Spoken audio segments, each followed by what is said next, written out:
기울어진 운동장이라는 말이 있습니다. 이 용어는 축구 경기에서 유래가 되었습니다. 스페인의 프리메라 리가에는 절대 왕자 FC 바르셀로나가 있는데요. 다른 축구팀들이 이 FC 바르셀로나와의 경기에서 계속 지면서 농담 삼아 운동장이 좀 기울어져 있다라고 말하는 데서 확산이 되었던 것이지요. 그래서 이 용어는 공정한 경쟁을 할 수 없는 상황을 비유적으로 일컫는 말이 되었고, 지금은 주로 정치나 혹은 여성의 권리와 평등을 주장하는 곳에서 종종 사용하게 되었습니다. 오늘 바울의 재판이 바로 그런 종류입니다. 흥분한 유대인들로 인하여 편파적인 재판이 되었고, 바울에 대한 부당한 편견과 폭력, 그리고 일방적인 그들의 주장에 바울로서는 이미 기울어진 운동장과 같았습니다. 하지만 이런 공의에서 바울의 모습은 두 가지 면에서 현명한 모습을 취했다라고 말할 수 있을 것입니다. 그 첫 번째로는 바울은 신앙의 양심에 호소를 하게 됩니다. 앞서 바울은 자신이 예수 그리스도를 만나기 이전과 그 이후의 삶을 진솔하게 이스라엘 백성들에게 이야기를 함으로써 예수 그리스도를 통하여 자신의 인생이 어떤 삶을 살아가고 있는가를 이스라엘 회중들에게 연설을 했던 것입니다. 하지만 이미 바울에게 편향되게 생각하고 있는 유대인들로서는 바울을 그냥 그대로 내버려둬서는 안 된다라고 생각하게 된 것입니다. 이미 한 차례 바울을 잡아 죽이라고 했지만 로마 군인 천부장으로 인하여 그 일이 그치게 되었고, 사건이 실상을 알기 위하여 천부장은 제사장과 온 공회를 모으게 됩니다. 사실 바울이 유대인들로 구성된 공회로 모여서 판단을 받는 것은 이미 그 자체가 잘못된 고소였고 공평치 못했습니다. 왜냐하면 그들은 모두 다 예수 그리스도를 부인하는 사람들이었기 때문에 그렇습니다. 그래서 바울은 공회 앞에서 자신의 신앙이 어디서부터 왔는지를 분명하게 밝히고 있습니다. 1절을 한번 보실까요? 바울이 공회를 주목하여 가로되, 여러분 형제들아, 오늘날까지 내가 범사의 양심에 따라 하나님을 섬겼노라. 바울은 하나님께 향한 자신의 신앙이 선한 양심을 증거로 하고 있음을 분명하게 밝히고 있습니다. 이것은 예수 그리스도를 믿는다는 그 이유로 잡혀오고 죽이려는 그 사악한 유대인들에게 향한 자신의 신앙의 정당성과 동시에 그들의 부당함을 밝힌 것입니다. 그로 인하여 대제사장인 아나니아가 어떤 태도를 취했습니까? 곁에 있는 사람에게 그 입을 치라고 명하지 않습니까?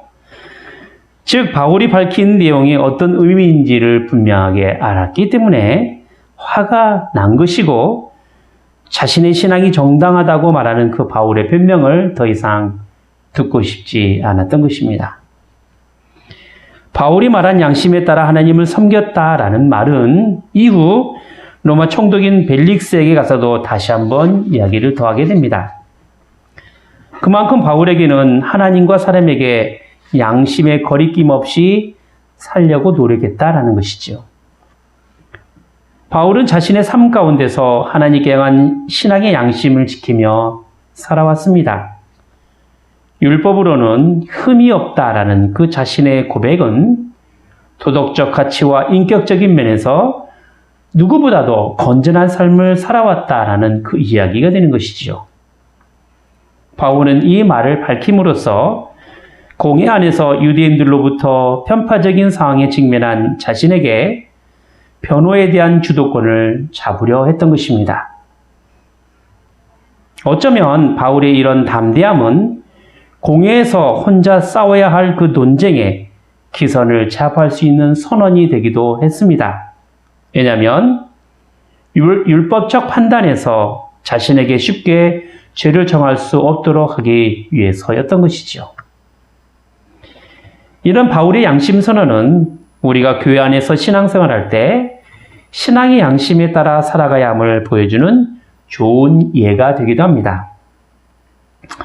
교회가 하나의 사회라고 말할 땐 반드시 그 사회를 이루는 기본 원리가 필요합니다.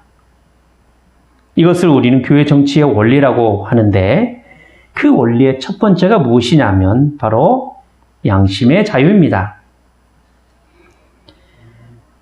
양심의 주재자는 하나님뿐이시다. 그가 신자들에게 신앙 양심의 자유를 주사 신앙과 예배에 대하여 성경을 위반하거나 이탈한 인간적 교훈이나 명령을 받지 않게 하셨으니 그리스도인의 이 자유는 하나님이 주신 것으로 종교에 관련된 모든 사건에 대하여 속박을 받지 않는다. 그러므로 모든 신자는 각기 양심대로 판단할 권리가 있은즉 아무도 이 권리를 침해하지 못한다. 라고 합신총회에 기록된 교회 정치 1장 제1조 양심의 자유에서 밝히고 있습니다. 우리가 가진 양심은 하나님께서 주신 것이니 종교와 관련된 것에 속박을 받지 않는다라는 것이죠. 그런데 이 말을 곡해하지 말 것은 양심에 따라서 믿든지 아니 믿든지 하는 그런 자유를 이야기하는 것이 결코 아니다라는 것입니다. 하나님의 뜻에 따라 하지 않는 모든 것에 어떤 속박이나 명령이나 교훈을 받지 않는 자유가 있다라는 것이죠. 우리는 신앙과 예배에 따라 성경에 위반되거나 혹은 인간적인 교훈과 명령을 받지 않을 자유를 분명하게 가지고 있습니다. 그래서 우리 양심은 언제나 하나님 앞에서의 자유인 것입니다. 그저 아무렇게나 방종하며 책임을 피하는 것이 아니라 도리어 신앙의 양심에 따라 어떤 것에서도 흔들리지 않고 의연하게 자신의 신앙을 지키며 살아가는 그 자유를 말하는 것입니다. 바울이 말한 양심도 여기에 속한 것이지요. 하지만 대부분 종교에는 이런 신앙의 자유보다 교리나 교훈에 따른 종교적 신념에 너무 치우쳐서 자기 스스로 종교적인 형식에 얽매이는 모습을 갖기 마련입니다. 그러다 보니 진리 안에서 자유를 누리기보다 종교적이고 외형적인 의식에 사로잡힐 때가 참 많이 있습니다. 우리가 주일에 모여서 예배로 드리는 것은 분명 형식을 갖춘 순서에 따라 드리는 예배가 되지만 이런 형식에는 하나님께 향한 우리의 헌신과 영광을 돌리는 일에 보다 적극적인 자세를 취하기 위해서 만들어진 형식인 것이죠. 문제는 이러한 종교적인 형식에 얽매여서 자칫 우리가 가진 그 경건함이 형식에서 나오는 것이라는 오해를 가져서는 안 됩니다. 자신의 경건함이 형식으로 나오는 것이죠. 자꾸 형식을 우선시하다 보니 예배당 같은 건물이나 어떤 행위 자체를 거룩한 것으로 생각하는 잘못을 범할 수 있는 것입니다. 유대인들에게 있었던 율법의 의미가 무엇이었습니까? 그들은 율법대로 살면 구원을 얻고 율법대로 살지 않으면 심판을 받는다는 것, 이렇게 생각했던 것이죠. 그러다 보니 자꾸 율법대로 살아야 한다라는 것에 그 중심을 두게 되었고 이것이 그들의 판단의 기준이 되었던 것입니다. 어쩌면 유대인들이 지켜야 할 그 규례나 또 전해왔던 전통들은 하나님께서 주신 율법의 참된 의미보다는 율법을 어떻게 지켜야 할 것인가에 대한 방법론으로 발생한 것이라고 말할 수 있을 것입니다. 그러나 하나님께서 율법을 내신 근본적인 이유는 지키지 않으면 심판을 내리고자 함에 있는 것이 아니라는 것이죠. 하나님께서 이스라엘에게 향하여 십계명을 주신 그 근본 이유에 대해서 이렇게 출애굽기 10장 2절에 말씀하십니다. 나는 너를 애굽 땅 종 되었던 곳에서 인도하여낸 너의 하나님 여호와로라. 여러분, 율법의 근본 정신은 이스라엘을 애굽에서 구원하신 것처럼 죄인된 인간을 사랑하시고 구원하신 하나님의 사랑하심이 있습니다. 우리가 무슨 구원을 받을 만한 어떤 조건이나 위치에 있지 않으면서도 불구하고 하나밖에 없는 아들 예수 그리스도를 통하여 나타내신 그 하나님의 사랑이 우리를 구원하신 것입니다. 두 번째로는 바울이 신앙의 양심에 따라 호소할 때 나타난 대제사장의 환한 행동으로 바울은 새로운 대처를 하게 되었다라는 것이죠. 처음에 한 대처는 대제사장을 짐짓 모른 척 했다라는 것과 그 다음으로는 공회에 모인 사두개인과 바리새인을 분열시켰다라는 것입니다. 우선 바울이 대제사장을 몰라서 그에게 회칠한 담이라고 말했는가에 대한 부분은 신학자마다 다른 의견을 가지고 있습니다. 그러나 공회를 이끌어가고 있는 대제사장을 모를 수 없다는 것은 설령 얼굴을 보지 않았다 하더라도 차지하고 있는 그의 위치나 분위기를 통해서 분명하게 알 수가 있을 것입니다. 하지만 바울이 이렇게까지 대제사장에게 말한 것은 지금까지 지켜온 자신의 율법의 기준으로 볼 때 오히려 대제사장을 향하여 회칠한 담이라고 표현함으로써 그가 겉으로는 깨끗한 척 하더라도 속은 오히려 율법을 어기고 살아가는 외식적인 사람임을 분명하게 이야기한 것입니다. 회칠한 담이라는 표현은 예수님께서 유대인들을 정죄할 때 사용했던 회칠한 무덤과 같은 의미로 사용되었습니다. 이것은 속으로는 온갖 더러운 것들이 있으면서도 겉으로는 깨끗한 척하는 사람을 비유로 든 것이라고 말할 수 있을 것입니다. 실제로 여기에 등장하는 아나니아라는 대제사장은 친로마 성향의 사람으로서 대제사장으로 있는 동안에 대제사장이라는 그 성직을 가장 더럽힌 사람 중에 하나였습니다. 그의 탐욕은 11조를 가로채고 부의 축적을 위하여 부정한 방법으로 폭력과 암살을 일삼았던 사람입니다. 나중에 서기 66년은 로마에 대항하여 이스라엘이 전쟁을 일어났을 때 반란군에게 잡혀 죽음을 당하기도 했습니다.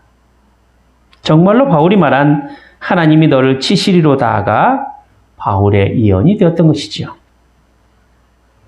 다음으로 대처한 바울의 대처 방법은 바리새인과 사두개인들과의 불화를 조성하는 일이었습니다. 6절 말씀을 볼게요. 바울이 그 한 부분을 사두개인이요 한 부분을 바리새인 줄 알고 공회에서 외쳐가로되 여러분 형제들아 나는 바리새인이요 또 바리새인의 아들이라 죽은 자의 소망 곧 부활을 인하여 내가 신문을 받노라. 자, 공회를 구성하고 있는 다수의 사람은 사두개인이었습니다. 그들은 정치적으로 지도자의 위치에 있었고 또 공회를 이끌어가는 사람이었습니다. 하지만 일반적으로 이스라엘에 속한 유대인들은 바리새인들이었습니다.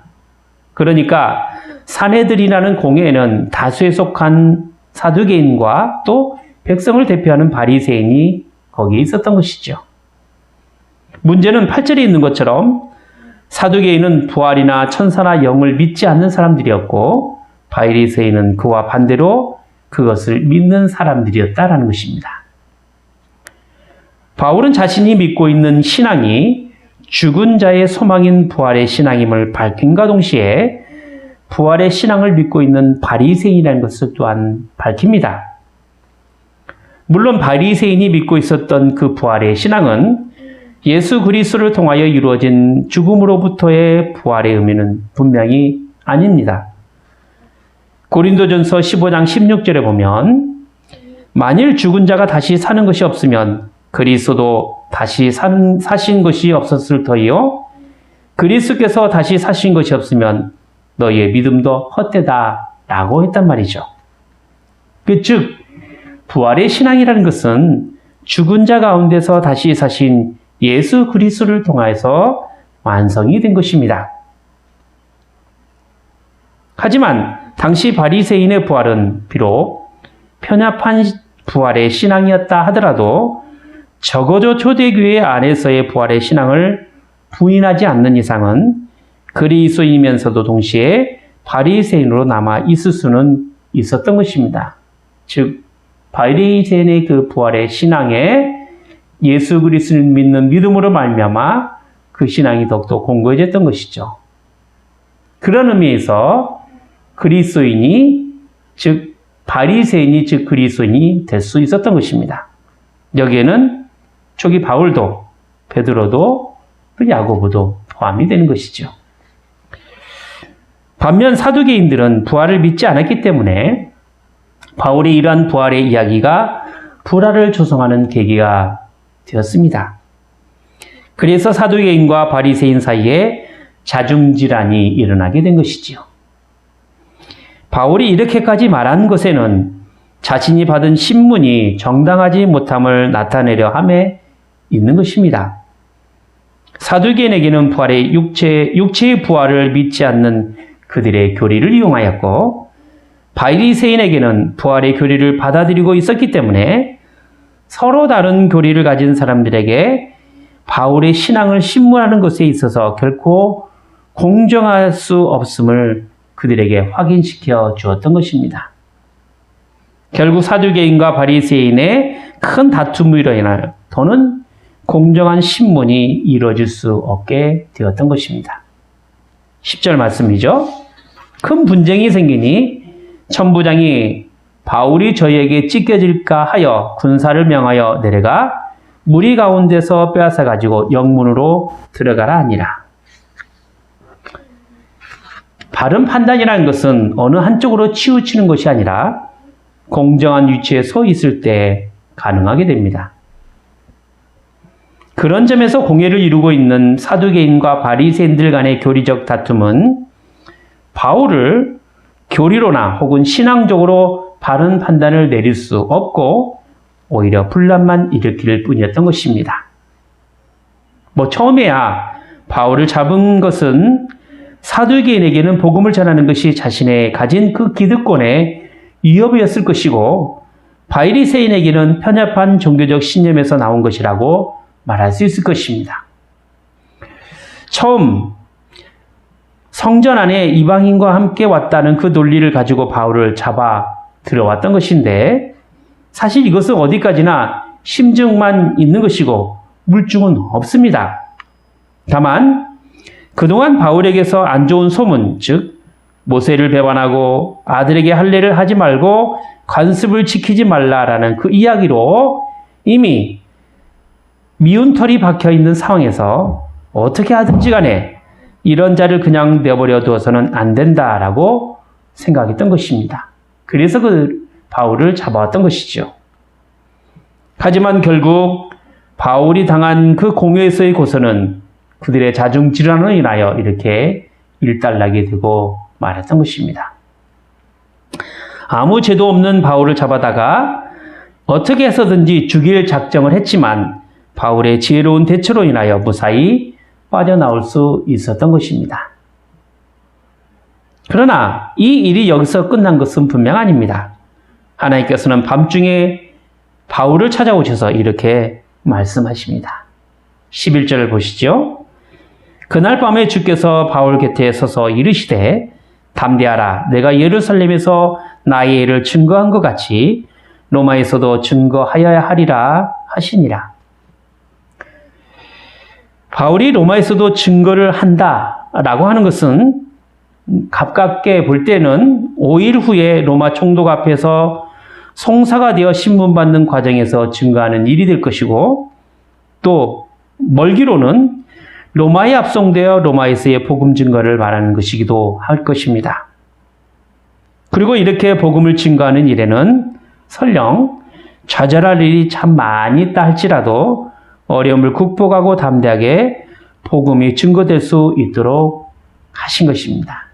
이것이 하나님의 약속이었던 것이죠.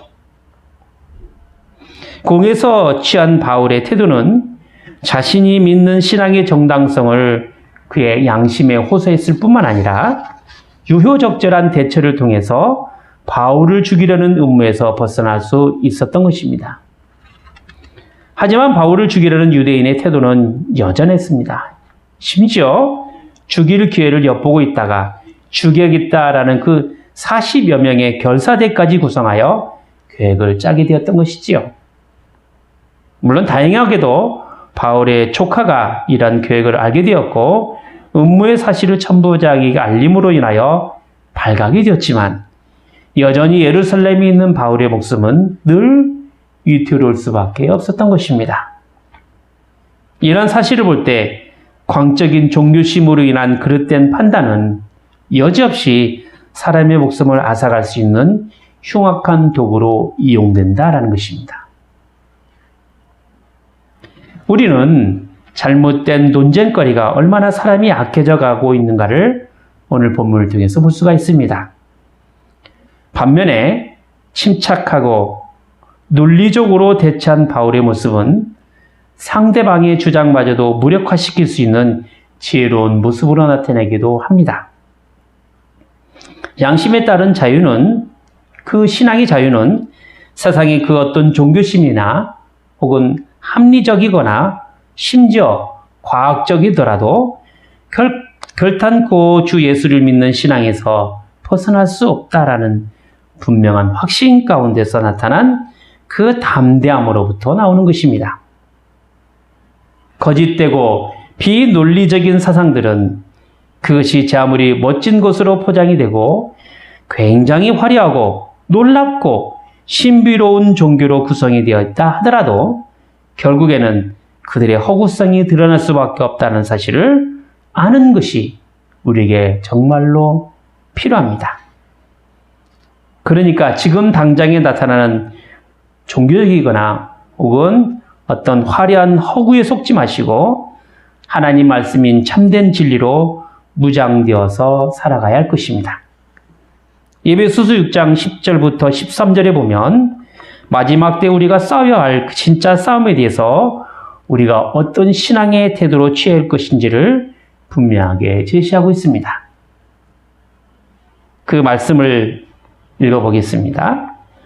정말로 너희가 주 안에서와 그 힘의 강력으로 강건해지고 마귀의 계계를 능히 대적하기 위하여 하나님의 전신갑주를 입으라.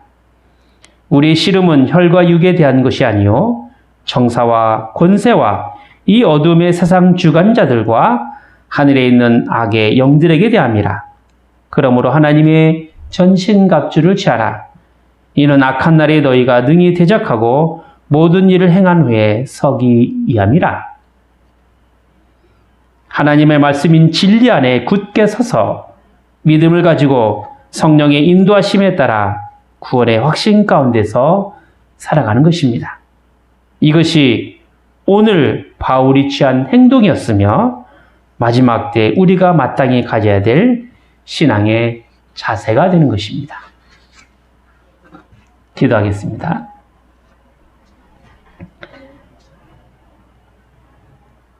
거룩하신 하나님 아버지, 바울의 신앙은 선한 양심에 따라 하나님을 섬긴 신앙이었고 또 예수 그리스도를 통하여 부활로 완성된 구원을 믿는 신앙이었습니다.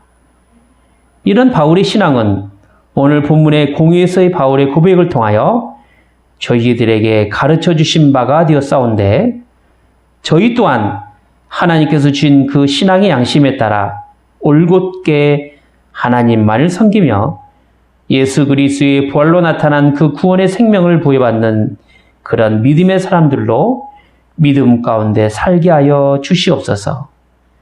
비록 세상의 여러 가지 논리나 정서가 저희가 가진 그 믿음을 흔들게 하고 심지어 핍박과 고난으로 인하여 온갖 어려움이 닥쳐온다고 하더라도 하나님께서 저에게 주신 그 믿음 외에 다른 어떤 것으로 저희 가진 신앙이 변질이 되지 않게 하여 주시옵소서.